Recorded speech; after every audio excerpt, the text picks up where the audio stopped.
Support everything we do at MWP News by visiting ko-fi.com/MWP News. Every donation helps us stay independent. For breaking entertainment news, reviews, and more, check out MWPnews.com. If you love games, head over to our YouTube channel, youtube.com/@MWP for reviews and gameplay. Links for all of this will be in the show notes, as well as links to the other podcasts. Thank you for your continued support.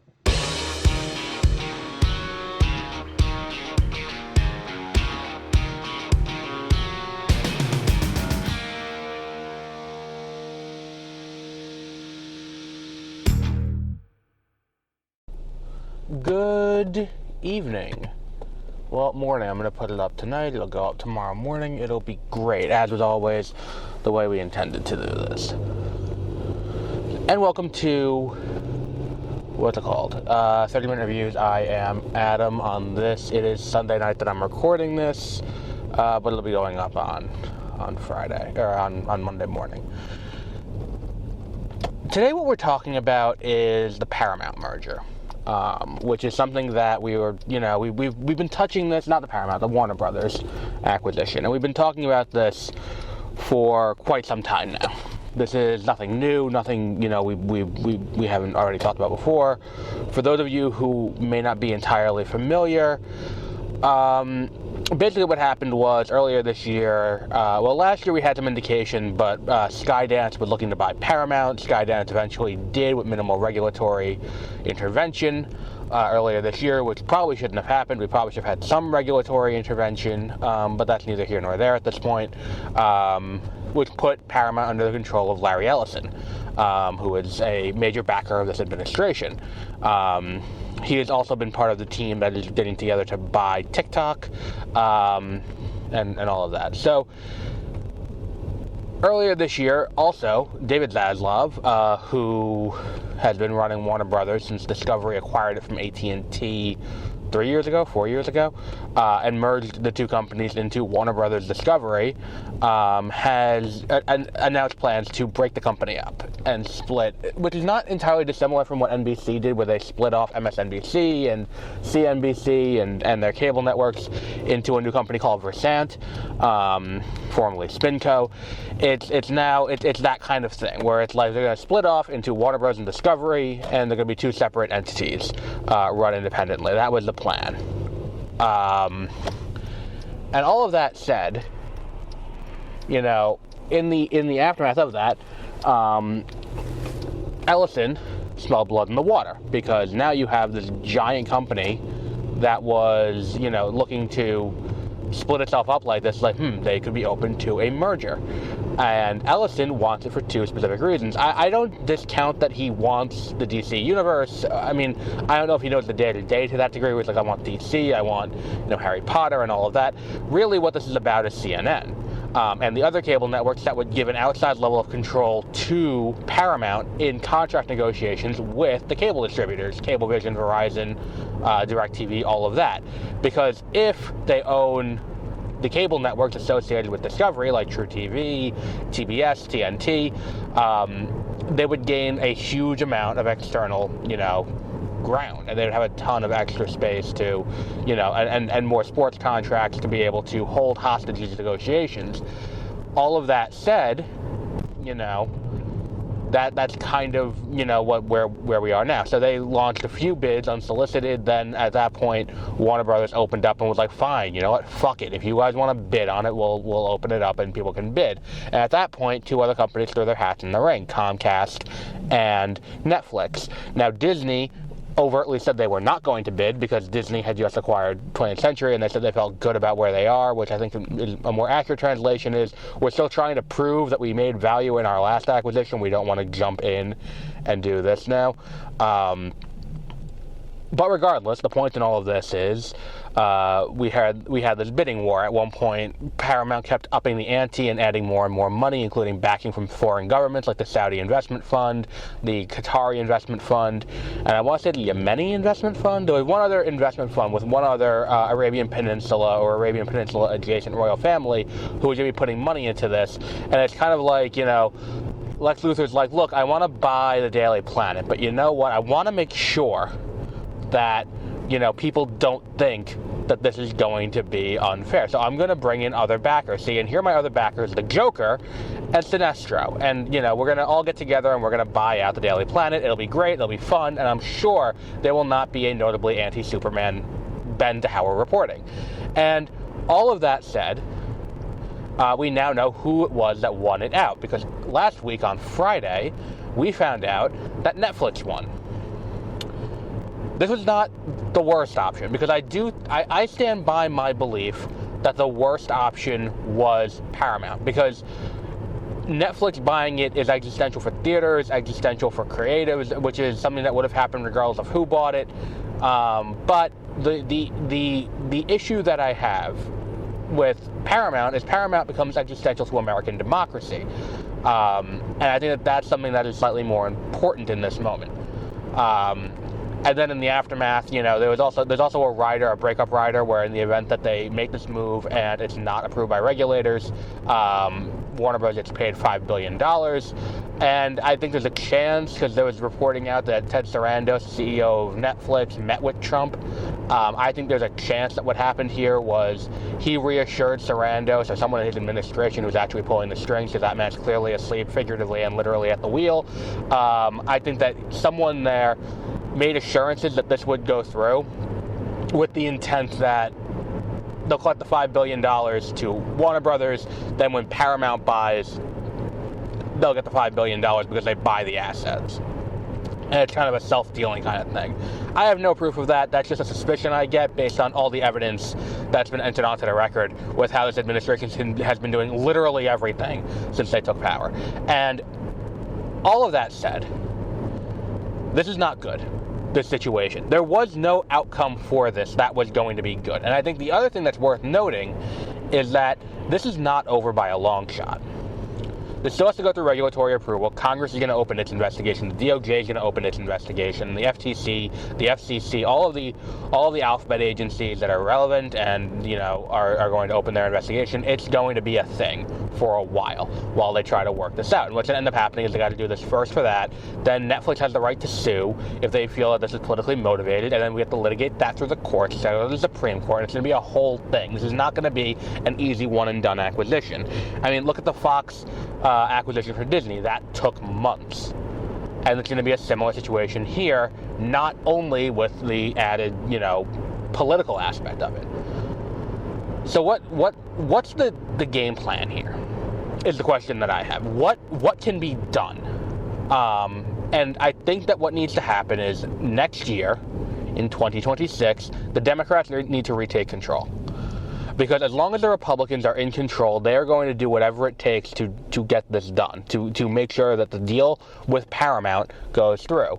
Torpedo the Netflix deal and and make sure the deal with Paramount goes through. Because Paramount's the one that Trump wants, and that's the most important thing here. Not what's best for the country, not what's best for their constituents, what's best for one man who's sitting in the Oval Office. And that is kind of the issue where it is. If this can last out and stall out, then that's the best case scenario. Because then Congress can intervene, they can host their own investigation, they can possibly litigate to break up these entertainment monopolies. That's the kind of thing that would need to happen. Because here's the other thing about the Netflix acquisition. The Netflix acquisition does not take the fundamental issue that I have with Paramount owning Warner Brothers off the table, because Paramount was the only company that was bidding on was the only company that was bidding on the entire company pre-split. Netflix was bidding, and as was Comcast, only on the Warner Brothers assets, both of which just wanted the underlying IP and both wanted the underlying streaming rights and all of those things. That's all they wanted. They didn't want the Discovery program, because why do they? Both of them have their own version of Discovery, and it's not like the Food Network is any better or worse than the other versions of this that both these companies already have. So what's the point here? The point is, if Netflix is allowed to go through, which is another possibility here, is that Netflix will be allowed to go through with the buy of Warner Brothers, not Discovery, because they don't want Discovery. If that's the case, Discovery will be its own separate entity that Ellison can buy at a seal. It'll be a publicly traded company, but he can launch that hostile takeover for it the same way. And granted, there is also the possibility that, we have a situation like when Peltz tried his takeover of Disney a few years back. But long story short, that is an option on the table. And we are not out of the woods on this. So all of that said, what else is there? What's the game plan from here for audiences, for moviegoers? And I think we have to go back to what I called on back when they announced that Colbert was not being picked up.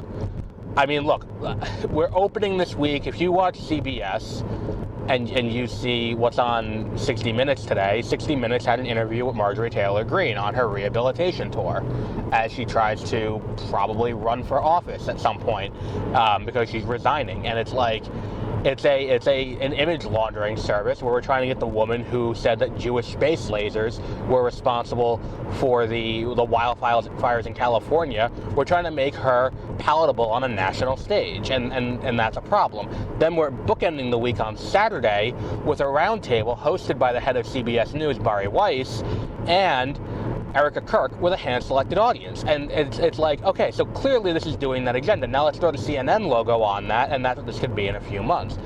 So clearly we're dealing with this issue.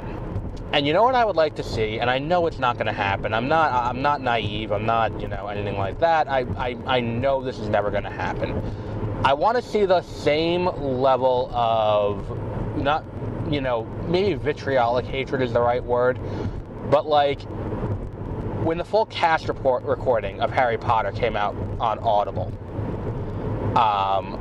people were putting every actor who appeared in it on their shit list of, I will not watch anything they do ever again. The same thing went for the HBO show that they're doing, the HBO Max, or HBO program version of Harry Potter, where they're just adapting the books. It's the same thing, where it's like, I will not watch anything they appear in from now on, like John Lithgow is dead to me, and we're just not going to do that. Because they know what they're getting into, and if they don't know what they're getting into, they're lying, and we're not, everything that they're doing is going to make one person very wealthy, and using that to strip the rights from transgender people all over the world. And I'm not disagreeing with them. But can we get that same thing for CBS? Like, if they announce tomorrow a new Star Trek show, and people start throwing, and like they start announcing actors for this new Star Trek show, are we going to get that same reaction? We should. Or like Fox on TV. It's like, you don't get that same reaction for Fox on TV. Or like, whenever they do the next season of Celebrity Big Brother, are we going to sit here and be like, hey, you're actively contributing to enriching someone who is, trying to remake the American democracy into a dictatorship? Like, are you okay with making money off that? And that's the question that needs to be answered. We have abstained, not entirely, but largely in large amounts, from reporting on Paramount, Paramount movies. We will probably amend that and do some of the larger ones. The issue becomes, how do we function in a world where, we have all these companies doing things that they shouldn't be doing? And what's the line in the sand? We have to adjust our lines in the sand. And we talked about that in Ethical Consumption and Unethical World.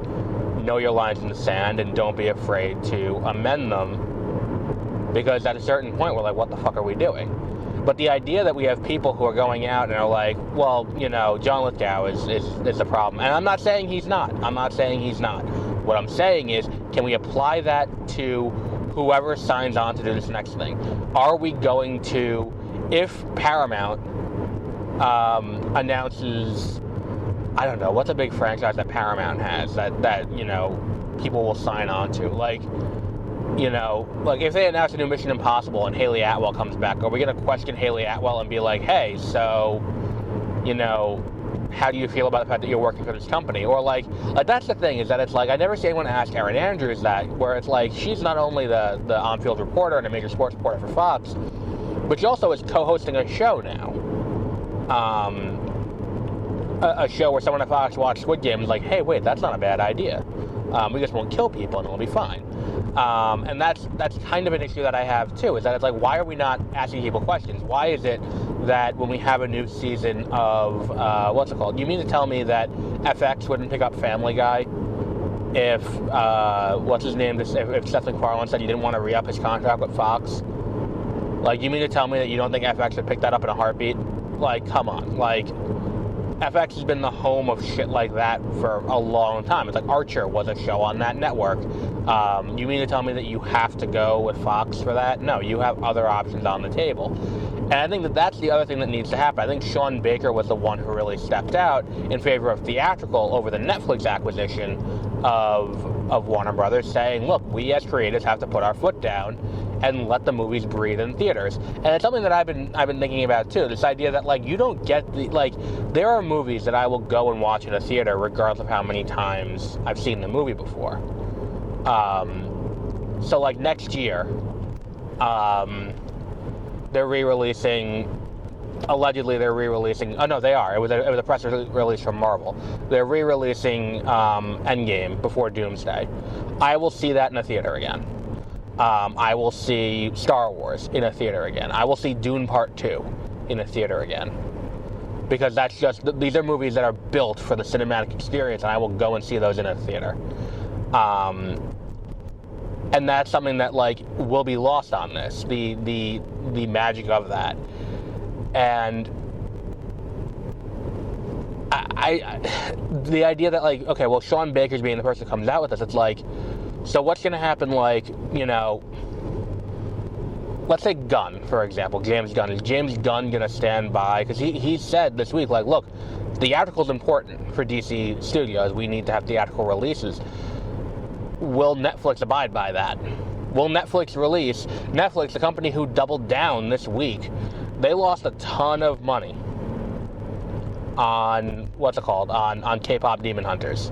That's not an exaggeration, because they did not release it theatrically. That movie would have made a fuck ton of money in theaters, but they did not release it theatrically, so that was something that they lost out on. That was just money they left on the table. And the fact of the matter is, they're okay with leaving money on the table. They are totally okay with not making every single dime they can because they want to have it on streaming.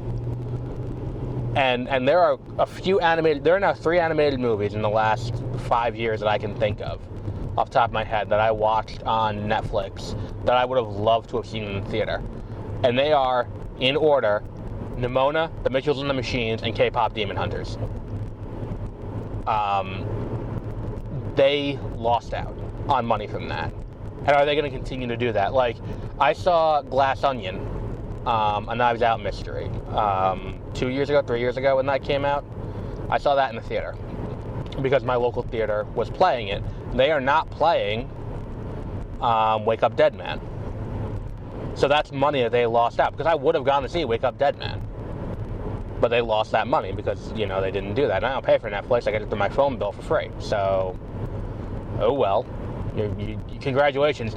Me watching Wake Up Dead Man cost me nothing, and it cost you whatever cut you get from me using an A-list subscription on it.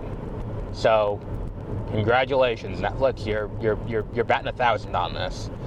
It's kind of a problem, and it's kind of something that we need to address kind of systemically. And I think the only thing that's going to happen that's going to solve this problem is systemic change. We need to have a breakup of the entertainment monopolies. That's got to be, like, I talked to my mom about it, and she was like, well, no, I think that, like, priority 1 should be the economy when they're campaigning in 2028. And I'm like, yeah, but when they campaign and they have a platform, they don't campaign on every single thing on the platform. They campaign on what they think is going to perform well locally. And breaking up the entertainment and tech monopolies is something that should definitely be on that list. It is profoundly dangerous to have this much power in so few companies, and that's something that is just continuing to get worse with more and more mergers and acquisitions as things continue to escalate in this constant war. You know, what's the game plan for the consumer? And unfortunately, there isn't one. We don't matter. until we do. And I think the thing is, like, I think we need to see something like, who was the person who said they weren't going to work with Disney as long as they had Kimmel fired? I think it was Tatiana Maslany who was not happy. Oscar Isaac said, I'm not going to work for a company that capitulates to fascists. Like, this is something that we need to take. And it's one of those things where it's like, again, it seems small, it seems stupid, it seems inconsequential. But the thing is, it's the frog sitting in the pot of boiling water. Like, it's not going to be the first, it's not going to be the first thing that's going to do it. The water's going to slowly get hotter and slowly get hotter. And while you're not paying attention to the fact that, because we're paying attention, rightfully so, to the ice raids and to all these other things that are happening on a daily basis that are a detriment to, people's life, liberty, and the pursuit of happiness. While we're looking at these things, we are missing this key part of it, which is they are creating an infrastructure right now where, maybe they get voted out in 2028. Vance or Rubio or Ted Cruz or whoever it is who decides to run on the Republican ticket doesn't win in 2028, and we end up with, God forbid, Gavin Newsom or some other, Democrat on the ticket. And they end up winning the election. And it's like, what then? What then? And it's like, well, what's the, then we end up with the situation where it's like, CBS News is now corrupted. CBS News, as it stands, is now corrupted by the organization run by Larry Ellison. Twitter is owned by Elon Musk, who has a noted political slant, who's been altering the algorithm to reflect that. Who's the other big one? TikTok. Another one. Similar situation. So the question is, what can we do? We have to step up, and it has to be something that gets done in the next administration. Break up these monopolies. Break up these monopolies. Break up these huge corporations. Don't allow these huge corporations to be run by television companies. Reinstate rules about how many stations can be owned. It's just, to reassert control by local markets, to better serve local communities. These are things that need to be done. This is not an optional thing, because what's going to end up happening is these large media organizations have the ability to control public opinion. And what's the point of being elected if you're just going to have, these giant mouthpieces being used to, at worst, misrepresent, at best lie, at best misrepresent, at worst lie about what you're doing. And therein lies our problem. So we'll wrap up there for today. Next week we will be talking about something else I haven't decided yet. But until our next episode, have a great rest of your week.